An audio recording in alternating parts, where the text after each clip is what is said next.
बिस्मिल्लाहिर्रहमानिर्रहीम। जी तो व्यूअर्स, आज हम बना रहे हैं सफ़ेद चने, जो कि नाश्ते में और वैसे भी आम रूटीन में खाने में बहुत मज़े के लगते हैं। इसके लिए हम लोगों ने बिल्कुल सिंपल तरीके से बनाएंगे, जो कि उबाल के बनाते हैं उसमें, और इसके जिस तरीके से मैं बना रही हूँ दोनों तरीके से टेस्ट में काफ़ी फ़र्क आ जाता है। तो आप इस तरह यह तरीके से बना के देखें तो इंशाल्लाह आपको बहुत मज़े के और लजीज लगेंगे। जी तो इसके लिए हम शुरू करेंगे। मैंने चने बिल्कुल नहीं बॉयल किए, बिल्कुल नहीं उनको रखा, बस सुबह से भिगो के रखे थे, तो शाम में जब मैंने बनाना के लिए तैयार करना था तब मैंने तैयार किए हैं। तो बिस्मिल्लाहिर्रहमानिर्रहीम। यहाँ पे ये चने लिए हैं मैंने, देखिए अच्छी तरह भिगे हुए हैं चने, तो बॉयल नहीं किए, ये कच्चे चने हैं। तो इसी में मैं अपना ये जो लहसुन प्याज और अदरक का पेस्ट है वो डाल के, तो इसको तकरीबन 1 गिलास मैंने पानी डाला है, तो इसको मैं वेट लगा दूंगी तकरीबन 5 से 7 मिनट तक। मैं इसको, देखिए आप पानी बिल्कुल कम डाला है, तो उसी में मैंने अब सारे जो इंग्रेडिएंट्स हैं अपने मसालों के वो डाल देने हैं।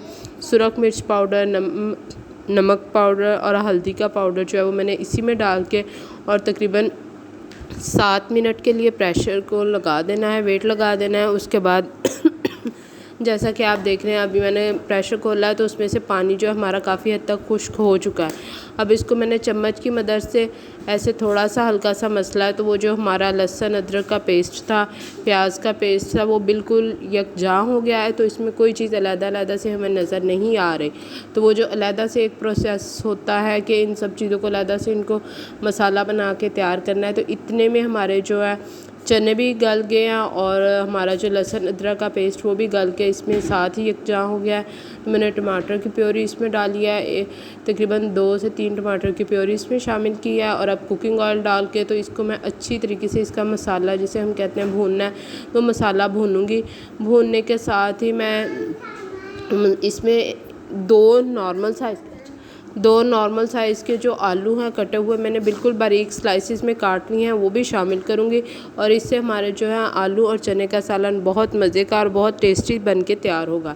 तो इसके साथ ही अगर आप मेरे चैनल पे नए हैं तो मेरे चैनल को सब्सक्राइब करना मत भूलिएगा, और अगर वीडियो पसंद आ जाए तो इसे शेयर भी कीजिएगा, और कमेंट बॉक्स में अपने कमेंट का इजहार भी ज़रूर कीजिएगा। जी तो इसके साथ साथ ये देखिए, अब यहाँ पर मैंने दड़ा मिर्च की जो 1/4 चम्मच, जो कि टेस्ट में देखने में अच्छी लगती है, वो थोड़ी सी शामिल की है, और इसी को अच्छी तरह डाल के मैं भून ली। और मेरे पास ये साबुत सुरख मिर्च है, वो भी मैंने काट के इसमें साबुत ही में शामिल की है, काटी नहीं है।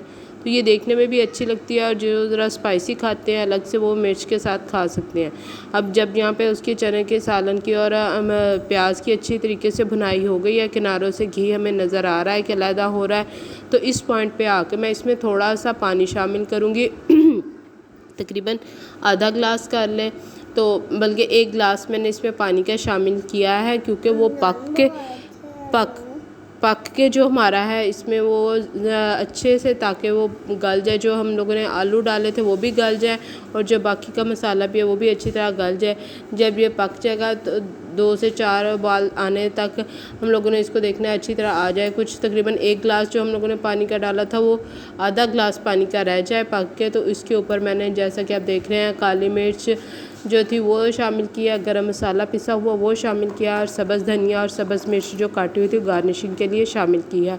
ये सारी चीज़ों को मिक्स करके ऐसे, तो तकरीबन 1 से 2 मिनट के लिए मैं इनके ऊपर हल्का सा ढक्कन रख दूँगी। इससे हमारे जो घी हमने भुनाई की थी वो जो इसके ऊपर बहुत अच्छे से तैर के ऊपर घी आ जाएगा। ये देखिए माशाल्लाह से कितना प्यारा, कितना ज़बरदस्त लुक आया है। तो जी कमेंट बॉक्स में ज़रूर बताइएगा, और सालन को टेस्ट भी कीजिएगा। माशाल्लाह से बिल्कुल बाज़ार जैसे लगते हैं, जैसे कि बाज़ार से मिलते हैं, बल्कि उनसे ज़्यादा बेहतर आप लोग घर पे बना सकते हैं। चलो जी, अल्लाह हाफ़िज़, दुआओं में याद रखिएगा। अल्लाह हाफ़िज़।